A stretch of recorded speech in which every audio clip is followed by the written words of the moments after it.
Holder ভেঙে গেল।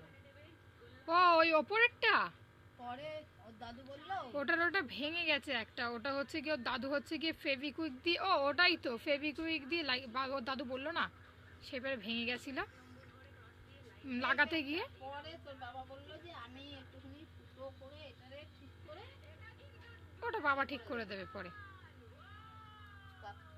তাও ঠিক করলো। আরে ঠিক হয়ে গেছিল, ফেভিকুইক দিয়ে ঠিক করেছিলাম আমি, টান দিয়েছি আবার খুলে গেছে। এবার বাবা ওটা ঠিক সিস্টেম বুঝে ঠিক করে দেবে। এটা ফুটো করে তারপর